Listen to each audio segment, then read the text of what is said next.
Bhogapuram airport మరి Bhogapuram airport నిర్మాణానికి సంబంధించి చాలా చర్చలు జరుగుతున్నాయి.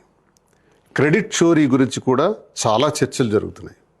మరి రేపు ఆగస్టు 1వ తారీఖున మరి దేశ ప్రధాని నరేంద్ర మోదీ గారి చేతుల మీదుగా ప్రారంభోత్సవానికి కూడా నోచుకుంది.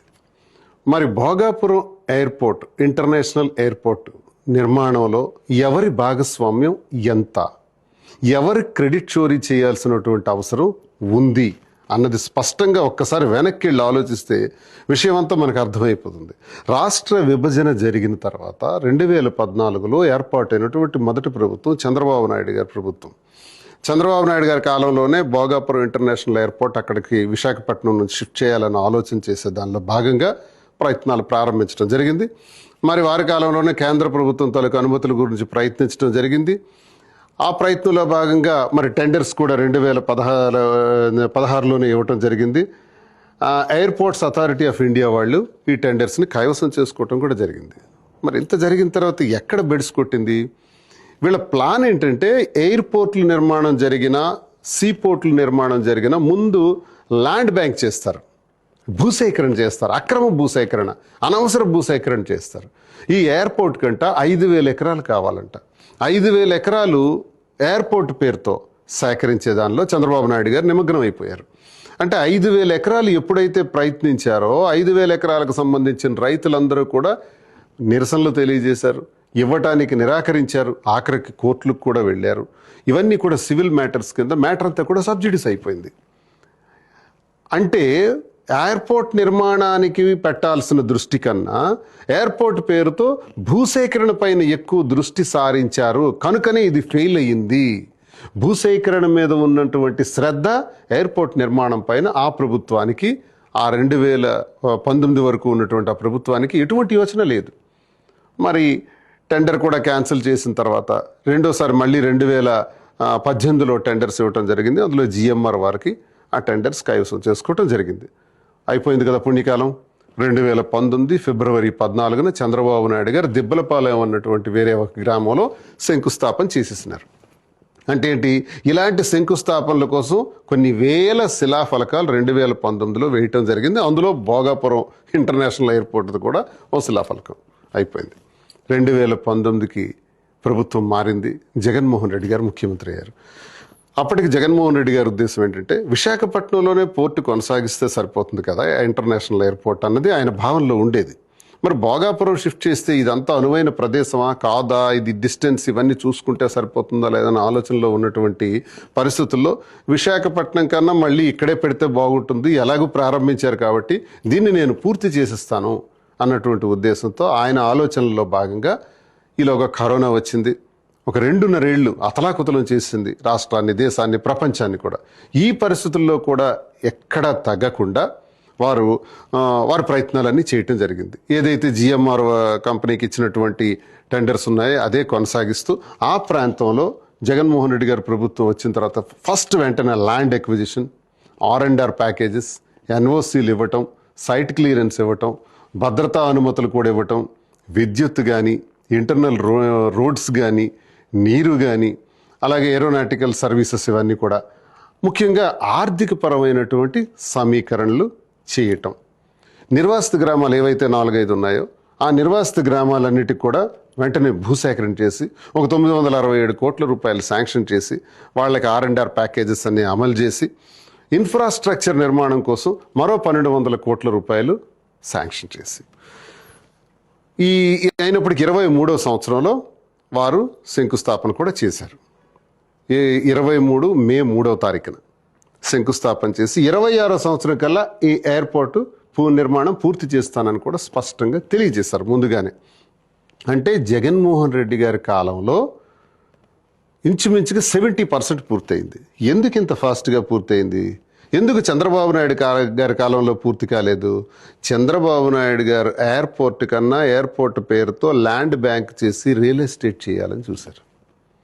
జగన్మోహన్ రెడ్డి గారు ఎయిర్పోర్ట్ నిర్మాణం జరగాలని ఆలోచించి ఏ 5,000 ఎకరాల కోసం అయితే రైతులందరూ కోర్టులకి అయితే వెళ్ళారో వాళ్ళకి ఒకే మాట చెప్పారు, నాకు 5,000 ఎకరాలు అక్కర్లేదు, 2,000 ఎకరాలు చాలు, 2,003 ఎకరాలు నేను తీసుకుంటున్నా, మిగతా భూమి అంతా కూడా మీకు తిరిగి ఇచ్చిస్తున్నా అన్నారు. అప్పుడు కోర్టులో ఉన్న కేసులన్నీ కూడా విత్డ్రా అయిపోయి మార్గం సుగమం చేశారు తద్వారా. ఎందుకంటే చంద్రబాబు నాయుడు గారికి జగన్మోహన్ రెడ్డి గారికి ఉన్న తేడా అదే. ఇక్కడ పోర్టు నిర్మాణం జరగాలి అన్నది జగన్మోహన్ రెడ్డి గారి ఉద్దేశం అయితే, ల్యాండ్ బ్యాంక్ జరగాలి, రియల్ ఎస్టేట్ వ్యాపారం చేయాలి పోర్టు తర్వాత అన్నది చంద్రబాబు నాయుడు గారి ఉద్దేశం. అందుకే ఆయన కాలంలో అది బెడిసి కొట్టింది ఆ ప్లాన్. మరి జగన్మోహన్ రెడ్డి గారి కాలంలోనే 70% పూర్తి చేసుకుంది. కోర్స్ ప్రభుత్వం మారింది, ఇప్పుడు కూటమి ప్రభుత్వం అధికారంలోకి వచ్చింది. ఆ ఉన్నటువంటి ఆ 20-30%ని ఎలాగో పూర్తి చేయాలి కాబట్టి అది పూర్తి చేసేసి ఈరోజు ప్రారంభోత్సవానికి చేస్తున్నారు. నేను అంటున్నాను, చంద్రబాబు నాయుడు గారి కాలంలో ఇప్పుడు పోర్టు నిర్మాణానికి అడుగులు పడ్డాయా, జగన్మోహన్ రెడ్డి గారి కాలంలో అడుగులు పడ్డాయా? స్పష్టంగా అర్థమవుతుంది కదా. పూర్తిగా పట్టించుకోలేదు కదా. ఈ పరిస్థితుల్లో చంద్రబాబు నాయుడు గారు ఎప్పుడు కూడా క్రెడిట్ చోరీ చేయటం వారికి అలవాటు. క్రెడిట్ చోరీ ఇప్పుడే కాదు, చాలా సందర్భాల్లో ఆయన చేశారు.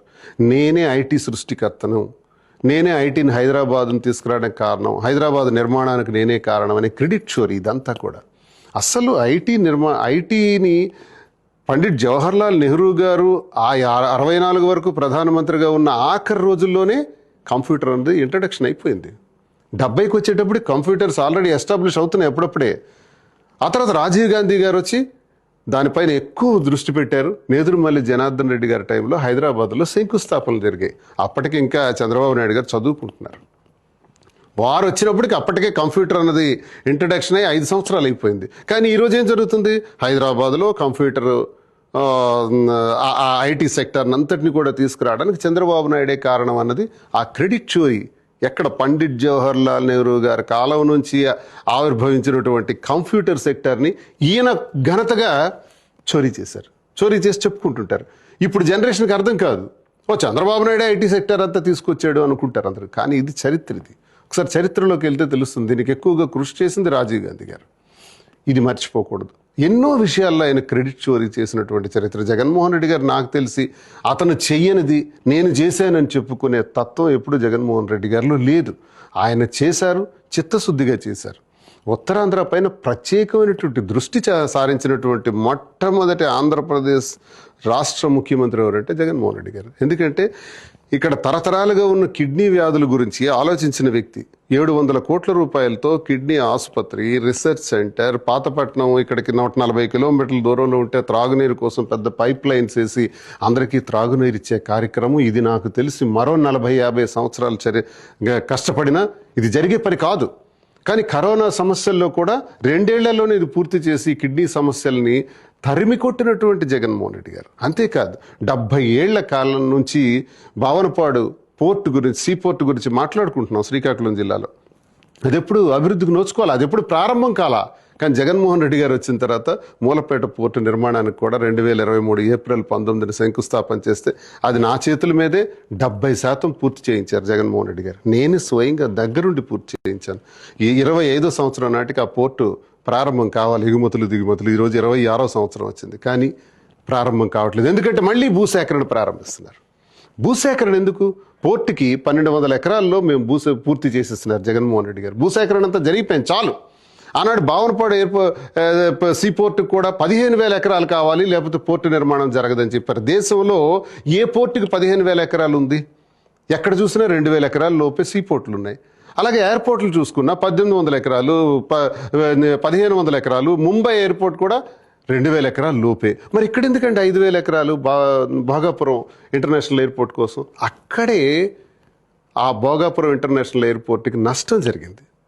సకాలంలో ఇప్పటికే ప్రారంభించవలసినటువంటి పోర్టు చాలా లేట్ అవడానికి ప్రధానమైనటువంటి కారణం. కాబట్టి జాగ్రత్తగా ఆలోచిస్తే చిత్తశుద్ధిగా పోర్టు నిర్మాణాన్ని పూర్తి చేయాలనుకున్నటువంటి వ్యక్తి జగన్మోహన్ రెడ్డి గారు. భోగాపురం ఇంటర్నేషనల్ ఎయిర్పోర్ట్ యొక్క క్రెడిట్ జగన్మోహన్ రెడ్డి గారికి వెళ్తుంది. అంతేకాదు ఉత్తరాంధ్రలో ఒక గొప్ప పేరును కూడా తెలుగువారి అందరికీ ఆరాధ్య దైవం, తెల్లదొరల గుండెల్లో నిద్రపోయినటువంటి వ్యక్తి, 7 సముద్రాల ఆవల ఉన్న మీ గుండెల్లో నిద్రపోతాను అని చెప్పినటువంటి వ్యక్తి, అలాంటి పోరాట యోధుడు. స్వతంత్ర పోరాట సమయంలో మరి తెల్లదొరలకు తన గుండె చూపించి రాజీకని రప్పించిన తర్వాత తుపాకులతో తూటాలతో కాల్చిస్తే ఆ శరీరం నుంచి వచ్చినటువంటి రక్తపు బొట్లతో నా శరీరం నుంచి కారే ప్రతి రక్త బొట్టు నుంచి కూడా వందలాది మంది నా అనుచరులు పుడతారు అని చెప్పినటువంటి ఉత్తరాంధ్ర మన్యం దొర అల్లూరి సీతారామరాజు.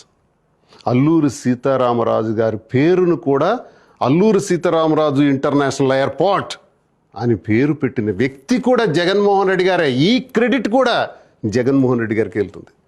పొరపాటు నీ పేరు పెట్టకపోయింటే ఇంకే పేరు పెట్టుండేవారు. కానీ అదృష్టవశాత్తు ఉత్తరాంధ్రకే కాదు, ప్రతి తెలుగువాడికి, ప్రతి భారతీయుడికి గర్వకారణమైనటువంటి మన మన్యం ద్వారా అల్లూరి సీతారామరాజు ఇంటర్నేషనల్ ఎయిర్పోర్ట్ అని పెట్టే క్రెడిట్ కూడా జగన్మోహన్ రెడ్డి గారిదే. మరి క్రెడిట్ చోరీ ఎవరిది? చంద్రబాబు నాయుడు గారిదే అన్నది స్పష్టంగా తెలుస్తుంది కదా. చరిత్ర అంటూ ఒకటి ఉంటుంది. మనం చేసే పనులు మంచివా చెడ్డవా, మన పనుల్లో నిజాయితీ ఉందా లేదా అన్నది ప్రజలు ఎప్పుడూ గమనిస్తూనే ఉంటారు. చరిత్ర ఉన్నంత వరకు కూడా భోగాపురం ఇంటర్నేషనల్ ఎయిర్పోర్ట్ జగన్మోహన్ రెడ్డి గారి ఘనత, అది వారి క్రెడిటే అని స్పష్టంగా నేను ఈ సందర్భంగా తెలియజేస్తున్నాను.